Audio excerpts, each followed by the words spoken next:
It's the 40th season of First Financial Bank Football Friday Night.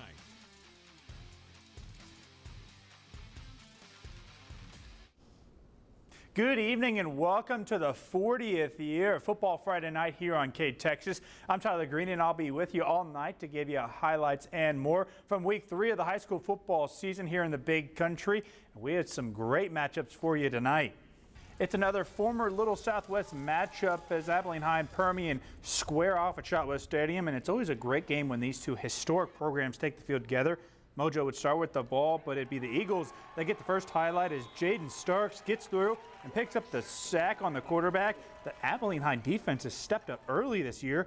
They had forced a punt, which means that dangerous Eagle offense would have a chance. And on third down, Braden Henry says, "I know I'm fast, but I'm pretty strong too," as he breaks 3 tackles to pick up the first down. Then a few plays later, Henry using his legs once again to get out of the pocket this time, and he'll find John Rangel wide open in the end zone. Nobody there. Abilene High touchdown. Eagles go up 7-0 early, and that's cause for celebration on the field and on the sidelines there. Next Permian drive, they're looking to respond as the quarterback looks to pass, but Skylar Faimoa would get there. He picks up the sack to push Mojo back once again. And again, that forces a Permian punt. On the next drive, Tristan Beal would hit Majal Aboso over the middle for the nice gain there.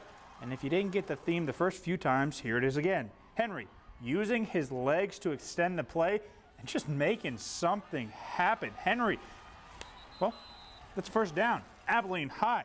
That drive would stall, so Permian looks to respond as Gavin Black gets some room. He finds the nice gain. Ball pops out, but he was ruled down. That's okay, though, because a few plays later, the Abilene High Eagle defense would get the stop. They'd force another punt. Abilene would lead 7-0 at the end of the first quarter. And heading to South Abilene, the Wiley Bulldogs are taking on another team from Lubbock this week, and they're looking for some revenge after they fell to Monterey in week 2. So could the Bulldogs bite back against Coronado? Well, Wiley would get the ball first, and they give it to Julius Lane. He takes it 15 yards for the first down, running physically. And a few plays later, he'd get it again, this time taking it 10 yards in for the Wiley Bulldog touchdown. They go up 7-0. And we said Wiley wanted to bite back. Well, how about an onside kick right after? And it works out. Bulldogs football there with a nice sliding recovery. And if it ain't broke, don't fix it. Lane again with the handoff. This time he goes 25 yards, almost untouched for another Wiley Bulldog touchdown. They go up 14-0. Well, Wiley, they're going to get the ball back again this time. This time it's Cooper Jones, though. He takes it 30-plus yards down the sideline for the first down before he's taken down by the face mask. They got that penalty. And a few plays later, Jones shows his toughness, not using a second effort, but a third effort to get into the end zone for another Wiley touchdown. Bulldogs will go up 21 in just the first quarter. Now let's go to one of the biggest matchups in the state. The Jim Ned Indians jumped into the top 10 rankings after a close win against Trinity Leadership. Well, they'd welcome the number 3 ranked Hawks from Wall, and it's a top 10 matchup in Class 3A. Let's find out who would pick up their first loss. Indians with it first. Cash Gwynn tosses it to Aiden Ellis, and he looks for some room on the sideline, but nothing there. Jim Ned's game plan, feed Ellis, but Wall stops him again for the short gain. Indians would go to the pass this time as Gwynn hits Garen Beasley over the middle for the first down. A couple of plays later, Gwynn looking to pass, but there's nothing there. He's going to scramble for the nice gain before going out of bounds. No points on the board there. Jumping to the second quarter, Wall, they'd have it now. It's Landon York hitting Reed Robertson on the slant. He picks up some extra yards there after the catch. Hawks driving now. York hitting Hagan Barbie down the middle. That's another big chunk for a gain to move that ball down the field. Then to cap off the drag, York with the play action pass. He finds Robertson wide open in the end zone for the first touchdown of the night. 7-0 Wall. Still ahead on Football Friday Night, we'll tell you about the Player of the Week winner, so stay with us. First Financial Bank Football Friday Night is sponsored by Abilene Teachers Federal Credit Union, Capital Farm Credit, Galbraith Law Firm, Kent Elliott Roofing, Key City Collision, Lawrence Hall, Abilene. Smith & Son Farm Equipment. Texas State Hearing Aid Device Center. Zentex Remodeling Group. And First Financial Bank. The Hamlin Pied Pipers broke a 3-year playoff drought in 2024, but started the 2025 season in rough shape, dropping their first game. However, in week 2, Hamlin relied on one of their senior leaders to pick up a big win and get the Pied Pipers into the win column for the first time this season. Coming into the year, Isaiah Hutchings was ready to lead Hamlin as a receiver, but after their starting quarterback got hurt in week 1, he stepped in and racked up nearly 300 yards against Seymour last Friday. He was our slot receiver, so he knew what both slots were supposed to do on all plays. So moving into the backfield, at least he understood the schematics of the receiving core. And now the big thing is understanding what the O-line's doing in front of him, and so he knows how to read that with the defenses. But, you know, he's a very intelligent kid. He's a great athlete. He excels in basketball, baseball, football. Whatever he puts his mind to, he can get it done at a really high level. And, you know, he takes pride in it. He don't want to look bad doing something. You know, he's gonna work hard to be the dude, and so I'm happy for him. It was really like the first time I felt comfortable. Me and Botus were just talking and watching film a lot all week, and really helped me. But we all just came together as a team and did what we were supposed to do and what we're capable of. The Pied Pipers senior has some experience under center, but missed most of the 2024 season with a torn ACL. But in Game 2 of this season, Hutchings looked to be in mid-season form, using his speed to cause all kinds of problems for the defense on the ground and in the air. I felt more comfortable. I know we all did. Being at home, seeing more fans, everything just helped us out.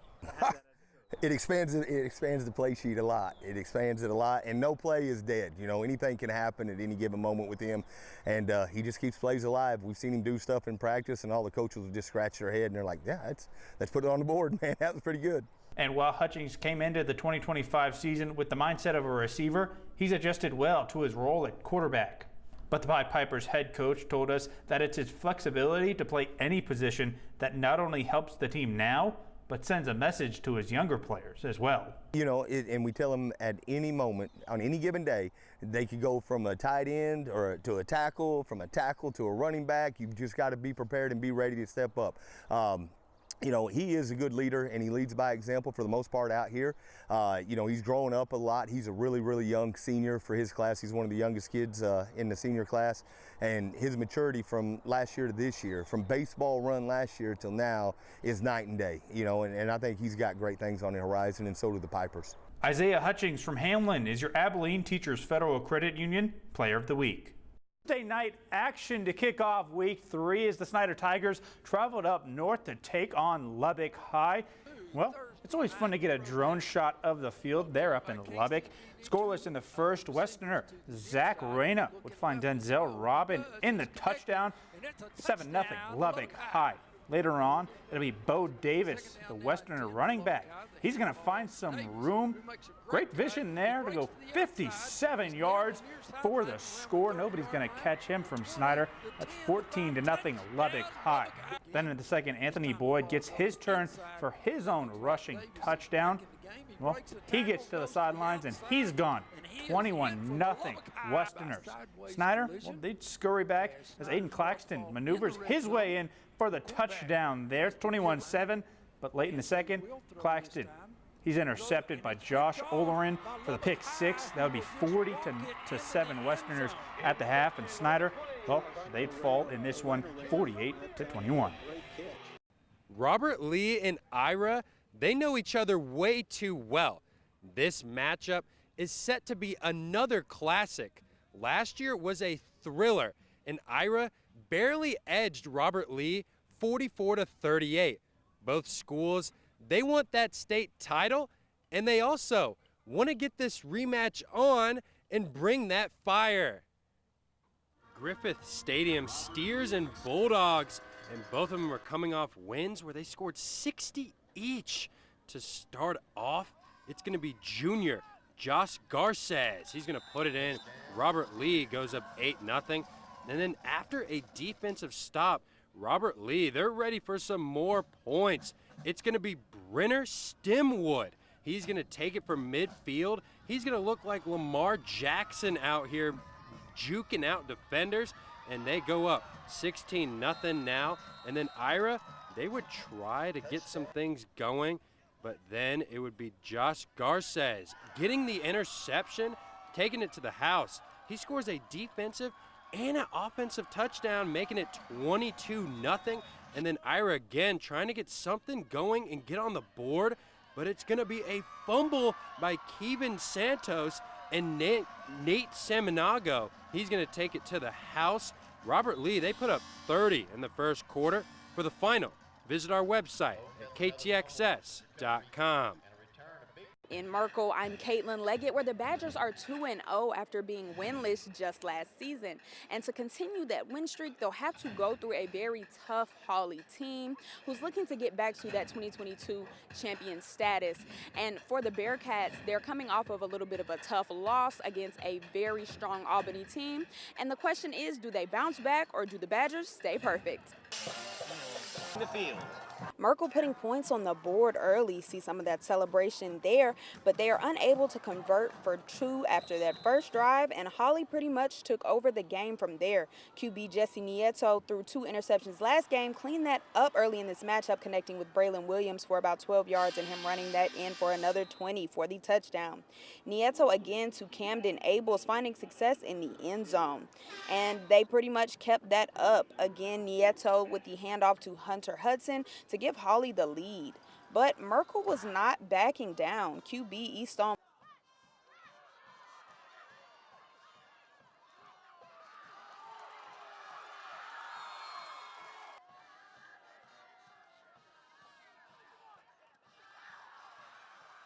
felt on the field. And still ahead on KTXS Football Friday Night, we'll show you the Play of the Week nominees, so you don't want to go anywhere quite yet. Thank you for watching the 40th season of First Financial Bank Football Friday Night.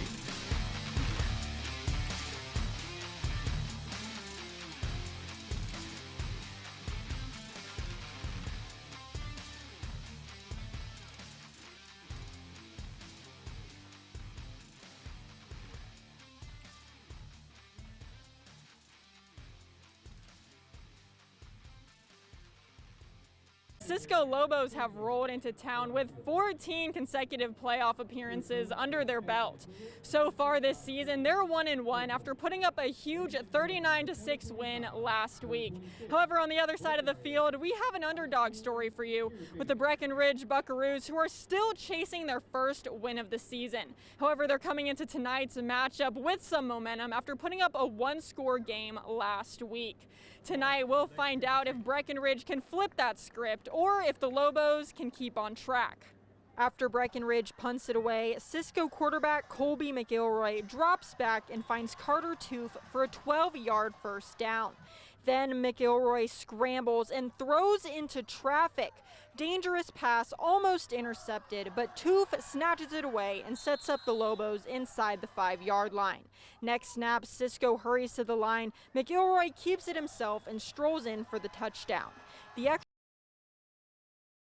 Now Breckenridge tries to answer. Jaime Cruz with a burst of speed, weaving his way deep into Cisco territory, all the way inside the 30.